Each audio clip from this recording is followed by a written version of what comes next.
10 games, an all-SEC schedule. Don't miss a minute of the action. The Vols play here on KZ 106. Hey, Dodger, Bob Kesling, the Bob Kesling call here on Chattanooga's KZ 106. Actually, before we started this today, we just caught up on a little bit of the career of both these guys and myself. One time, we'll do some kind of long-form catch-up about how Bob Kesling became Bob Kesling.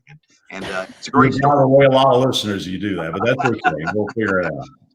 All right, so we 50-50, I guess, 2-2. Yeah.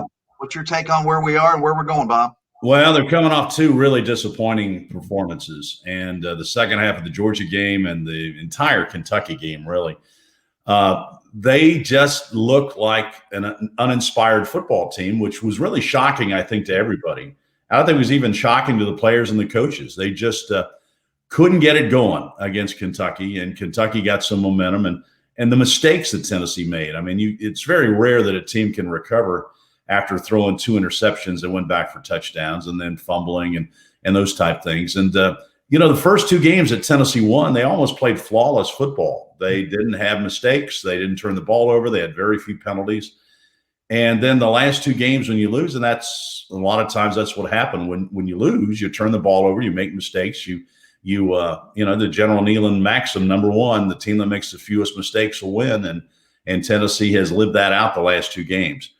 Now you want to right the ship, but you've got this juggernaut coming in here, Alabama, and the most explosive offense I've seen in a long time. I mean, Mac Jones, their quarterback, is playing at a very high level, and they're bombing away and completing them. I mean, they have a quick strike offense and putting up 45 points a game. So it's a daunting task Saturday. But, it's amazing. Down through the years, when the Tennessee-Alabama series rolls around, it's amazing how that kind of gets the blood boiling a little bit. You play a little harder. You try to do things better. And so hopefully this team will rally. And I think it's one of the disadvantages, Scott, though, this year, because there are no fans in the stands, really, that, a lot of times in a game like this, the crowd will lift you and help you.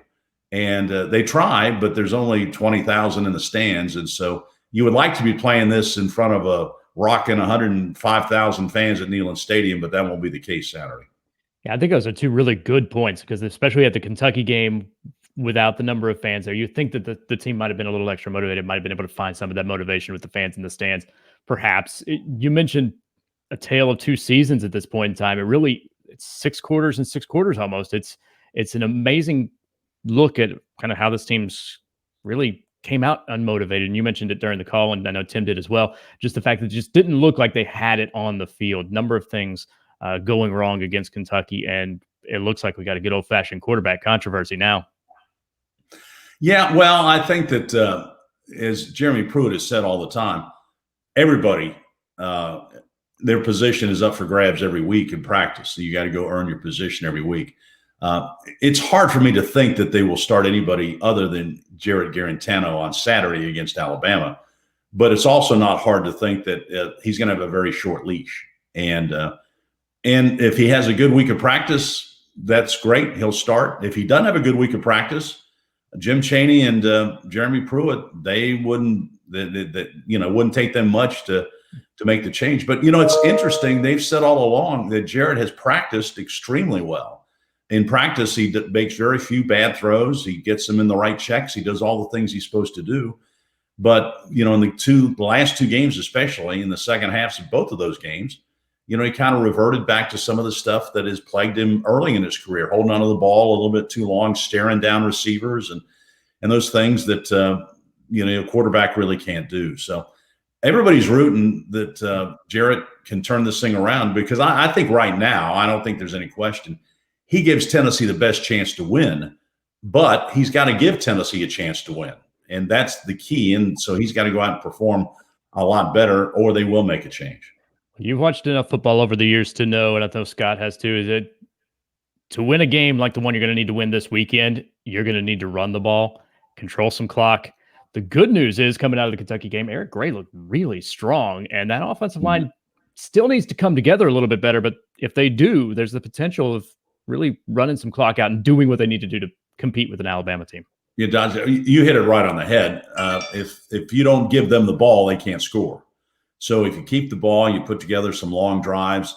Field position is going to be key. You can't give Alabama a good field position. You got to make them drive the length of the field. Unfortunately, they usually do that with one long 75-yard touchdown pass. That's what they've been doing this year.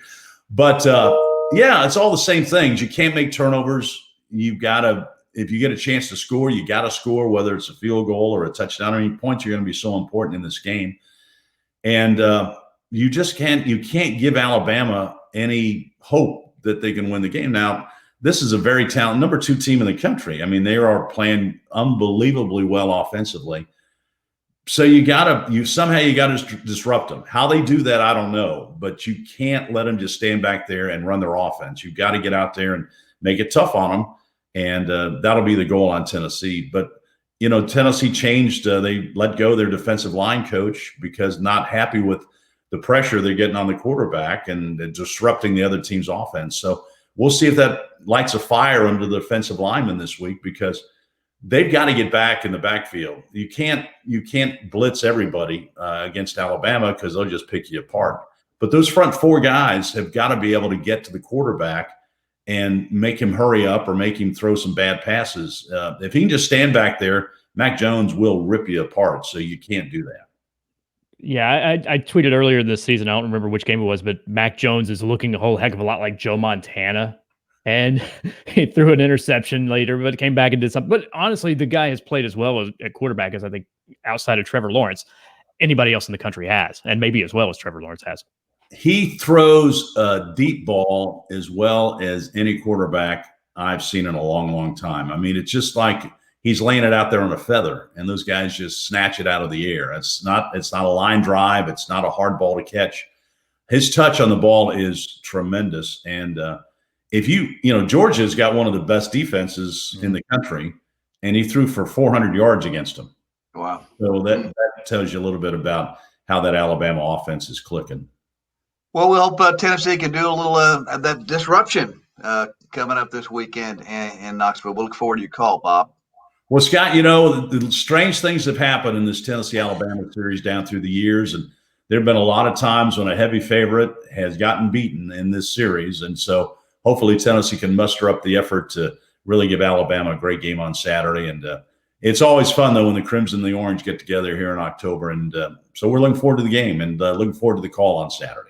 One last thing before we go out. I'm curious because I know that everything's been different this year, and I know we kind of touched on that each time we've talked, but campus, what's it look like for an Alabama week this week? It's usually just one of those weeks that is crazy and leading up. The Rock Planet or whatever. It's always something on campus. What's going on this week on campus? Well, right now it's pretty much the same thing as it's been for the past several months. By now, for an Alabama game, the Vol Navy had already clogged up the Tennessee River. I mean, they've had so many boats out there that you couldn't even get across. But there are no boats. There'll be no tailgating, no Vol Walk, all those things, which is really unfortunate because that's what makes college football so special. I don't care what campus you're on. Each one has those special things that differentiate them from the other guys. And Tennessee has so many great traditions, and it's such a fun day to be on campus for a football game that we all miss that. But there'll still be a little spark in the air, I think, when Tennessee and Alabama play on Saturday. I bet there will be. All right, you hear every play of every game here on Chattanooga's proud home of Tennessee football, KC 106. Thanks, Bob. Thanks, Dodger. Appreciate it. Okay, guys. Go Vols. We'll see you. 10 games, an all-SEC schedule. Don't miss a minute of the action. The Vols play here on KC 106.